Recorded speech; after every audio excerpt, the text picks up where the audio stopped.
الحمد لله رب العالمين والصلاة والسلام على رسوله الكريم أما بعد فأعوذ بالله من الشيطان الرجيم بسم الله الرحمن الرحيم وأصحاب الأيكة وقوم التبع كل كذب الرسل فحق وعید صدق اللہ العظیم۔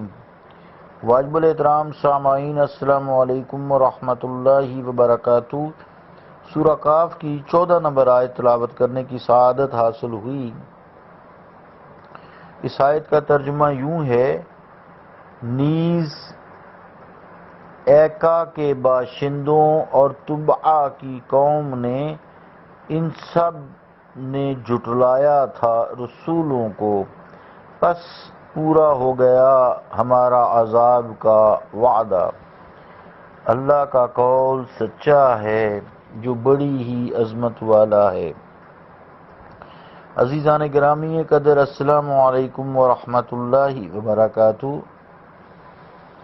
اس سے پہلے دوسری قوموں جن میں قوم نوح، سمود، قوم عاد، فرعون، قوم لوط، ان کا تذکرہ ہوا اور ان پر جو عذاب آیا اس کا تذکرہ اس سے پہلے آیات میں کیا۔ اس آیت میں اصحاب ایکا کا تذکرہ ہے اور قوم تبع کا تذکرہ ہے۔ اصحاب ایکا نے رسولوں کو جھٹلایا، کیونکہ جب حضرت شعیب علیہ السلام کو ان کی طرف بھیجا گیا، آپ نے فرمایا کیا تم ڈرتے نہیں؟ میں تمہاری طرف رسول امین بنا کر بھیجا گیا ہوں۔ اللہ تعالیٰ سے ڈرو، میری اطاعت کرو، پورا وزن کرو اور کام نہ تولو، صحیح ترازو کے ساتھ وزن کرو، لوگوں کو دی جانے والی چیزوں میں کمی نہ کرو، زمین میں فساد برپا نہ کرو۔ تو انہوں نے جواب دیا آپ تو جادوگر ہیں، آپ ہماری طرح بشر ہی تو ہیں، ہم تو آپ کو جھوٹا گمان کرتے ہیں۔ استغفر اللہ استغفر اللہ۔ اگر آپ سچے ہیں تو ہم پر آسمان کا ایک ٹکڑا گرا دیں۔ انہوں نے آپ کو جھٹلایا تو عذاب نے انہیں اپنی گرفت میں لے لیا۔ وہ سخت گرمی کا دن تھا، وہ زمین میں بنائے گئے گھروں میں داخل ہوتے تو وہاں اور زیادہ گرمی پاتے۔ اللہ تعالیٰ نے ان پر سایہ کر دیا، لوگ اس سایہ میں جمع ہو گئے، اس سایہ نے ان پر آگ کی بارش کر دی تو وہ سب جل گئے۔ عزیزان گرامی قدر، امام بغوی رحمۃ اللہ علیہ نے کہا، قتادہ رحمۃ اللہ علیہ نے کہا کہ یہ تبع جو ہے حمیری ہے، تبع حمیری، یہ یمن کا بادشاہ تھا۔ یہ لشکروں کے ساتھ مشرق کی طرف روانہ ہوا، یہاں تک کہ ہیرا اور سمرقند تک جا پہنچا۔ اس کو تبع اس لیے کہتے ہیں کیونکہ اس کی اتباع کرنے والے بے شمار لوگ تھے۔ ہر بادشاہ کو تبع کہتے ہیں کیونکہ وہ دوسرے بادشاہ کے پیچھے آتا ہے۔ یہ بادشاہ آتش پرست تھا، وہ اسلام لے آیا، اس نے اپنی قوم کو اسلام کی دعوت دی، انہوں نے اسلام لانے سے انکار کر دیا۔ محمد بن اسحاق رحمۃ اللہ علیہ اور دوسرے علماء خیر نے اکرمہ رحمۃ اللہ علیہ سے، اکرمہ رحمۃ اللہ علیہ نے حضرت ابن عباس رضی اللہ تعالی عنہما اور دوسرے صحابہ سے روایت کیا ہے کہ آخری تبع بادشاہ کا نام ابو کرب اسد بن ملیک بن یکرب تھا۔ یہ مشرق سے واپس آیا تو اس نے مدینہ سے گزرنے کا پروگرام بنایا۔ جب وہ پہلے یہاں سے گزرا تھا تو وہ اپنا بیٹا یہاں چھوڑ گیا تھا، اسے دھوکے سے قتل کر دیا گیا۔ وہ یہاں اس لیے آیا تاکہ اس کو برباد کرے اور اس کے مکینوں کو اور اس کے مکینوں کو ہلاک کر دے۔ انصار کے قبیلہ نے جب اس کے ارادہ کے بارے میں سنا تو وہ اس سے جنگ کرنے کے لیے شہر سے باہر نکل آئے۔ انصار دن کے وقت اس سے جنگ کرتے اور رات کے وقت اسے آرام کرنے میں سے دیتے۔ یعنی دن کے وقت وہ انصار سے جنگ کرتے اور رات کے وقت اسے آرام کرنے دیتے۔ ان کے اس رویے نے اسے متعجب کیا۔ اس نے کہا یہ بڑے معزز لوگ ہیں۔ ایک روز وہ اسی حالت میں تھا کہ دو عالم آئے، ان میں سے ایک کا نام قاب اور دوسرے کا نام اسد تھا، جو بنی قریظہ سے تعلق رکھتے تھے۔ یہ دونوں عالم تھے۔ دو عالم آئے اس کے پاس، جب وہ اسی سوچ میں گم تھا کہ یہ بڑے معزز لوگ ہیں۔ دو عالم آئے، ان میں سے ایک کا نام قاب اور دوسرے کا نام اسد تھا، جو بنی قریظہ سے تعلق رکھتے تھے۔ یہ دونوں عالم تھے اور یہ دونوں چچا زاد تھے۔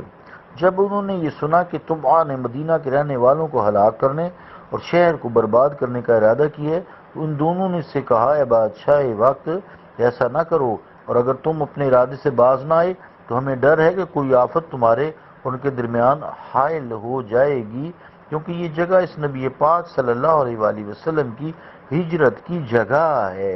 جو قبیلہ قریش سے ظاہر ہوگا ان کا نام محمد صلی اللہ علیہ وآلہ وسلم ہوگا۔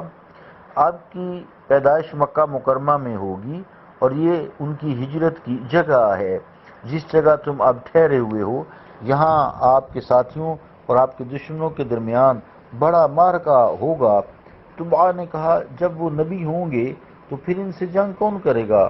علماء نے کہا، آپ کے قبیلہ قریش کے لوگ آئیں گے، یہاں آپ سے جنگ کریں گے۔ مدینہ طیبہ کے بارے میں جو اس نے ارادہ کیا تھا، ان کی باتوں سے وہ باز آ گیا۔ پھر ان دونوں نے اسے اپنے دین کی دعوت دی۔ اس نے ان کی دعوت قبول کر لی اور ان کے دین کی اتباع کرنے لگا۔ بادشاہ نے ان دونوں کی بڑی تعظیم کی اور مدینہ طیبہ سے کوچ کر گیا اور ان دونوں اور کچھ یہودیوں کو بھی ساتھ لیتا گیا۔ ارادہ یمن جانے کا تھا۔ راستے میں بنی حذیل کے کچھ لوگ طبعہ کے پاس آئے۔ انہوں نے کہا، ہم آپ کو ایسے گھر کے بارے میں آگاہ کرتے ہیں جس میں موتیوں، زبرجد اور چاندی کا خزانہ ہے۔ اس نے پوچھا، وہ کون سا گھر ہے؟ ان لوگوں نے کہا، وہ گھر مکہ مکرمہ میں ہے۔ بنی حذیل اس کی ہلاکت کا ارادہ رکھتے تھے، کیونکہ وہ یہ بات جانتے تھے کہ جس نے بھی برے ارادہ سے کعبہ کا قصد کیا، اللہ تعالیٰ نے اسے ہلاک کر دیا۔ طبعہ نے اس بارے میں علماء سے بات کی۔ علماء نے کہا، ہم زمین میں بیت اللہ شریف کے بغیر کوئی گھر نہیں جانتے۔ اسے سجدہ گاہ بنائیں، اس کے پاس جانور قربان کریں، اونٹ ذبح کریں، اپنا سر منڈا دیں۔ اس قوم نے آپ کو ہلاک کرنے کا ارادہ کیا ہے، کیونکہ جس نے بھی اس بارے میں بری نیت کی وہ ہلاک ہو گیا۔ اس کی بادشاہ وقت تعظیم کیجیے، اس کے پاس وہی عمل کیجیے جو یہاں کے لوگ کرتے ہیں۔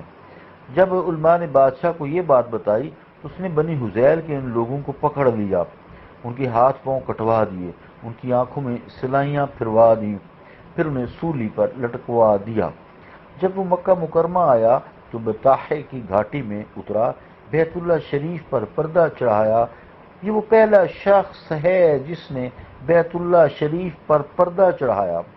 اس نے اس گھاٹی میں 6000 اونٹ ذبح کیے، سبحان اللہ۔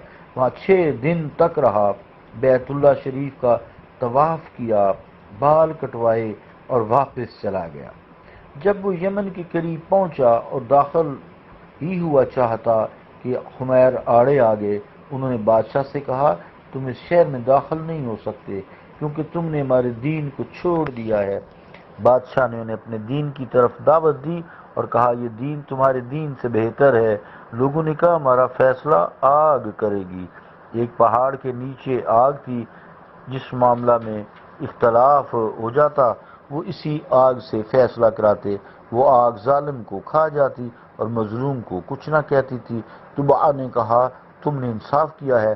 قوم اپنے بتوں اور اپنے دین میں جن چیزوں کو وہ قربانی کے لیے پیش کرتے تھے دیکھ کر چل پڑے، اور دونوں علماء چلے، جبکہ ان کی گردنوں میں آسمانی کتابیں تھیں، یہاں تک کہ وہ اس جگہ بیٹھ گئے جہاں سے آگ نکلتی تھی۔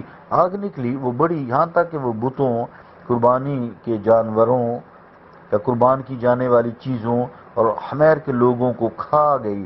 دونوں علماء نکلے، ان کی گردنوں میں صحیفے تھے، وہ تورات کی تلاوت کرتے تھے، ان کی پیشانیوں سے پسینہ بہہ رہا تھا۔ انہیں آگ نے کوئی تکلیف نہیں دی تھی، آگ واپس پلٹی، یہاں تک کہ جس جگہ سے نکلی تھی وہاں ہی غائب ہو گئی، جس وجہ سے حمیر کے لوگوں نے ان علماء کے دین کو قبول کر لیا۔ یمن میں یہاں سے یہودیت کا سلسلہ شروع ہوا۔ ابو حاتم رحمۃ اللہ علیہ نے رقاشی سے ذکر کیا کہ ابو کرب اسد خمیری طبع بادشاہوں میں سے ایک تھا، ایک حضور علیہ السلام کی بعثت سے 700 سال پہلے آپ پر ایمان لے آیا تھا۔ ہمیں بتایا گیا کہ کعب کہا کرتے تھے اللہ تعالیٰ نے طبع کی قوم کی تو مذمت کی ہے، طبع کی مذمت نہیں کی۔ حضرت عائشہ صدیقہ رضی اللہ تعالیٰ عنہ فرماتی تھی طبع کو برا بھلا نہ کہو کیونکہ وہ ایک نیک آدمی تھا۔ سعید بن جبیر نے کہا کہ یہی وہ پہلا شخص ہے جس نے کعبہ پر غلاف چڑھایا تھا۔ امام بغوی رحمۃ اللہ علیہ نے اپنی سند سے حضرت ابو ہریرہ رضی اللہ تعالیٰ عنہ سے روایت کی ہے کہ رسول اللہ صلی اللہ علیہ وآلہ وسلم نے فرمایا میں یہ نہیں جانتا کہ طبع نبی تھا یا نبی نہیں تھا۔ سورہ دخان میں بغوی رحمۃ اللہ علیہ کا کلام اپنے اختتام کو پہنچا۔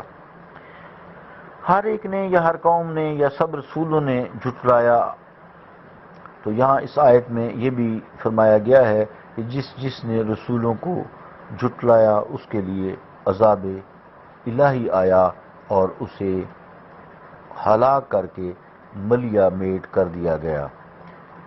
صلی اللہ تعالی علی رسول خیر خلقہ محمد وعلی آلہ واصحابہ اجمعین برحمتک یا ارحم الراحمین۔